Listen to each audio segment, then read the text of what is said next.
सोने बिस्तरा तो चूक ले, मैं बहुत भारी। मैंने वहाँ टिट्टियों तो बखानी है। टिट्टे बहानी है तो मैं सोने। ऐसा ड्रामा जो कभी भूल नहीं सकते। इस ड्रामे में सोने चांदी की अदाकारी जिससे हकीकत झलकती थी। यूँ लगता था कि जैसे वाकई में ये अदाकार अदाकारी नहीं कर रहे बल्कि सच बोल रहे थे। आज हम इस ड्रामे की दो किरदारों की बात करेंगे जिनकी वजह से ड्रामा बहुत ज़्यादा हिट हुआ। अपने साथ शनाख्ती कार्ड हमरा जरूर लाना। रख लिया और मेरी वो बांसुरी संभाल के रख ली है। रख लिया। तो इसमें गुस्से की क्या बात है? बेफजूल।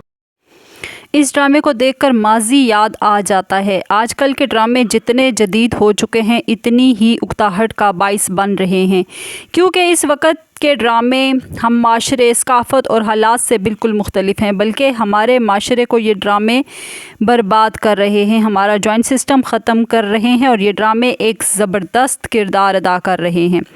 पहले वक्तों के ड्रामों में तंज़ो मज़ाक के साथ साथ सबक आमूज़ कहानियाँ होती थीं। आज हम दो किरदारों के बारे में बात कर रहे हैं। जी हाँ, सोना और चांदी। हामिद राना जबकि चांदी शीबा हसन के बारे में ये ड्रामा दो किरदारों के गिर्द घूमता है और यही दो किरदार सुपर हिट साबित हुए। आज भी इनको इन्हीं के नामों से याद किया जाता है। इस ड्रामे की शोहरत की बुलंदियों को छू लिया। पूरी दुनिया के स्टेज पर यह ड्रामा परफॉर्म किया गया और पूरी दुनिया में मशहूर हुआ। आखिर ये दोनों गुमनाम क्यों हो गए? आखिर हम आपको इनके बारे में लाजमन बताएंगे कि वो मौजूदा किन हालात में हैं। ये कहानी मुन्नू भाई ने लिखी थी। बहुत कम लोग जानते हैं ये कहानी सिर्फ कहानी नहीं बल्कि हकीकत पर मबनी एक स्टोरी थी। ये किरदार हकीकी थे जिन्हें मुन्नू भाई ने इनको हकीकत का रंग दिया। मुन्नू भाई के वालिद स्टेशन पर स्टेशन मास्टर थे। मुन्नू भाई ने क्लोर कोट में अपनी ज़िंदगी का कुछ हिस्सा गुजारा, वही तालीम भी हासिल की। इनके हमसाए में एक मियाँ बीवी रहते थे जिनका नाम सोना चांदी था। इनके घर में रोज़ाना कुछ ना कुछ चलता रहता था। इनके दरमियान दिलचस्प बातें और मुकालमे होते थे। इस वक्त मुन्नू भाई और इनके घर वाले इनकी बातों से लुत्फ़ अंदोज़ होते थे। कलवर कोट से तालीम हासिल करके लाहौर चले आए और यहाँ आकर एक अच्छे लिखारी बन गए। जब इन्हें ड्रामे लिखने को कहा गया तो उसमें तंज़ो मज़ाह भी हो। इस तरह मुन्नू भाई को अपने कलवर कोट के सोना और चांदी याद आ गए और यूँ मुन्नू भाई ने इन पर ड्रामा लिख दिया। ये ड्रामा पाकिस्तान में बहुत ज़्यादा मकबूल हुआ और मुन्नू भाई कलवर कोट सोना चांदी को मिलने गए। इस वक्त सोना चांदी बहुत बूढ़े हो चुके थे। इनको मुन्नू भाई ने बताया कि उन्होंने इनके नाम से एक ड्रामा लिखा है। वो बहुत खुश हुए। पीटीवी का ये ड्रामा सोना चांदी बुलंदियों को छू चुका था। इसके साथ हमारी बहुत प्यारी यादें वाबस्ता हैं। बहुत खूबसूरत वक्त था। पाकिस्तान में एक चैनल हुआ करता था इस तरह के ड्रामे जिनमें सबक आमूज़ और मैसेज हुआ करता था। ये ड्रामा पीटीवी लाहौर से 1983 में नशर हुआ, जिसमें सोने का किरदार हामिद राना ने अदा किया जबकि चांदी का शीबा हसन ने। दोनों हकीकी ज़िंदगी में भी एक हो गए। राना की ये दूसरी शादी थी क्योंकि लोग इस जोड़ी को बहुत पसंद करते थे। दोनों इस ड्रामे के दौरान एक दूसरे के करीब हुए। इस वक्त दोनों शादीशुदा थे तो उन्होंने एक फ़ैसला किया कि अपना घर बसा लिया जाए। शीबा हसन के शोहर को सोना पसंद नहीं था। शक की वजह से उन्होंने शीबा को तलाक दे दी। यही शक यकीन में बदला और सोना चांदी एक हो गए और इसे अपने घर ले आए और बहुत ज़्यादा इज्जत दी। राना हामिद ये ना सिर्फ फ़नकार थे बल्कि लाहौर में आरडीए में बतौर असिस्टेंट काम भी किया करते थे। प्रमोशन हुई और डिप्टी डायरेक्टर भी बन गए। इसी तरह बतौर डिप्टी डायरेक्टर रिटायर्ड भी हुए। हामिद राना का ताल्लुक़ राजपुर ख़ानदान से था।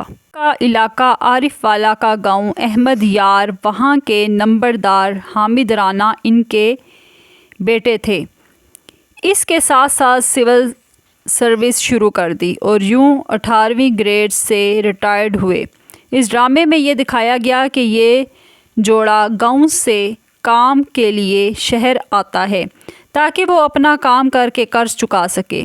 اس میں یہ دکھایا گیا کہ گاؤں کے لوگ بناوٹی نہیں ہوتے بلکہ سیدھے سادے ہوتے ہیں۔ یہ لوگ جھوٹ کا سہارا نہیں لیتے بلکہ محبت سے اپنا وقت گزارتے ہیں، نوکری کی تلاش میں مختلف ٹھکانے بدلتے ہیں، اپنی سادگی سے مدد کرنے کا کوئی نہ کوئی سراغ چھوڑ جاتے ہیں۔ جب یہ ڈرامہ نشر ہوتا تو گلیاں اور محلے سنسان ہو جاتے۔ یہ ڈرامہ 1 سال تک پی ٹی وی پہ نشر ہوا۔ اس ڈرامے سے کوئی بھی بور نہ ہوا بلکہ ہر قسط کا انتظار کرنے لگتے۔ ہر دن گزرنے کے ساتھ ساتھ سونا چاندی کی مقبولیت بڑھتی گئی۔ کہتے ہیں کہ جب نواز شریف وزیر اعظم تھے تو ڈاکٹر عبدالقدیر خان نے یہ سب کہہ کر حیران کر دیا کہ جب وہ اداس ہوتے ہیں تو وہ ڈرامہ سونا چاندی دیکھ لیتے ہیں۔ رانا حامد کا یہ کہنا ہے کہ سابق ضیاء الحق کی بیٹی بھی یہ ڈرامہ بہت شوق سے دیکھتی تھی۔ ان سے پوری ٹیم کی ملاقات طے تھی۔ آج بھی اس کا میوزک بجتا ہے تو دونوں کا کردار روشن ہو جاتا ہے، لیکن یہ واقعی سچی کہانی تھی۔ یہ کردار بھی حقیقی تھے جنہیں بہت کم لوگ جانتے تھے۔ اس ڈرامے کے بعد یہ کردار گمنام ہو گئے۔ شیبہ نے اسٹیج اختیار کیا جبکہ رانا اپنی سروس میں گم ہو گئے۔ پی ٹی وی کا ٹرینڈ بدل گیا اور وہ اس ڈرامے کے لیے موزوں نہ رہے۔ شیبہ نے اسٹیج پر کام کیا مگر انہیں وہ کامیابی نہ ملی جو سونا چاندی سے ملی تھی۔ یہ دونوں لاہور میں مسلم ٹاؤن میں رہائش پذیر ہیں۔ کسی چیز کی کوئی کمی نہیں ہے۔ شیبہ کافی بوڑھی ہو چکی ہیں جو کہ اب کام نہیں کر سکتی بلکہ گھریلو زندگی گزار رہی ہیں۔ حامد بھی سروس سے ریٹائرڈ ہو کر پرسکون زندگی گزار رہے ہیں۔ اللہ سے دعا ہے کہ یہ دونوں ہمیشہ خوش رہیں اور اللہ تعالیٰ انہیں سدا آباد رکھے۔ امید ہے کہ میری ویڈیو آپ کو اچھی لگی ہوگی۔ اچھی لگی ہے تو please like, subscribe and share لازمی کر دیجیے گا۔ شکریہ اینڈ اللہ حافظ۔